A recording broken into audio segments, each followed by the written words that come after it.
logistics, and other losses.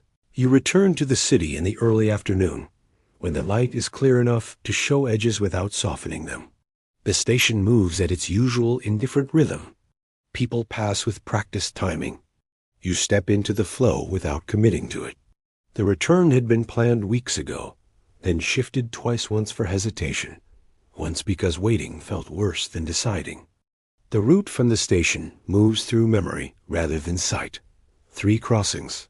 A bakery that opens late, pavement lifting near the curb in a way that always adjusts your stride without asking. The details arrive intact. You keep walking. At the first crossing, a cyclist cuts close enough that your sleeve catches a brief draft. Your pace changes a moment later than it should. You do not look back. The building stands where it did before. Its entrance has been repainted, the color a shade darker, not better. The intercom lists fewer names. Yours is not among them. You enter using the code that still works. Inside, the air smells faintly of cleaning fluid and old warmth held in dust. On the stairs, you pass a woman carrying groceries. She pauses, looking at you a moment longer than politeness requires, then lets the effort drop. Back? Yes, you say. It is accurate, narrowly. She nods once, as if the answer settles something, and continues upward. The hallway keeps its proportions. The light above the utility closet flickers, then steadies. A strip of tape remains on a doorframe where it once marked a repair. It has yellowed unevenly, peeling at one edge. You notice it. The reason comes later. A door farther down is not fully closed.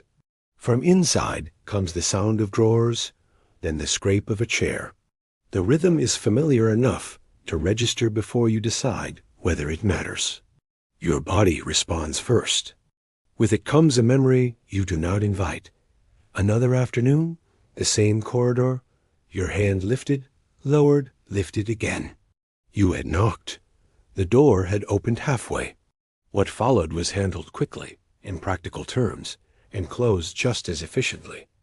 You stop at the administration desk instead. It is a narrow station of laminated notices and stacked forms. A tray holds envelopes sorted by floor. A metal box is bolted to the wall beside the desk, labeled for returns in plain print.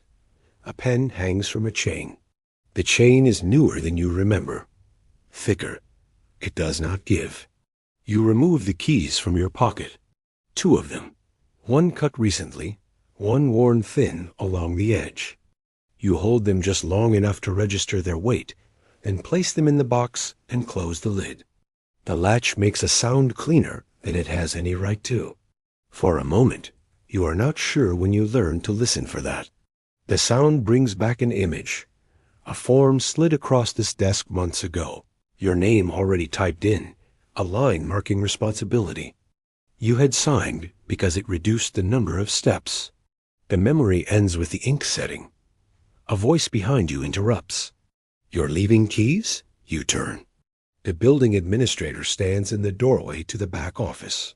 She wears a gray cardigan, perhaps not the same one as last year, but close enough that it feels like it. Her hair is pinned tightly. One strand has slipped loose without her noticing. Therefore the unit, you say. She looks at the box, then at you, then back again, aligning the action with procedure. Did anyone authorize this? No. A pause. They don't need to. She studies you a moment longer, and nods not agreement, but a decision to proceed. I'll log it, she says. Name? You have it. Her mouth tightens briefly. Effort, not offense. Mara, she says, placing herself back into the exchange. I still need something on the form. You give her your name. She writes carefully. Corrections create work. Are you here long? She asks, then looks down, withdrawing the question. Not long. She returns the pen to its slot. The chain clinks once. There's mail, she says. For you. I kept it in the back. She brings a thin bundle held with an elastic band. The top envelope is from a utility company. The second carries handwriting you recognize, though not the message. It is addressed to the unit number, not to you.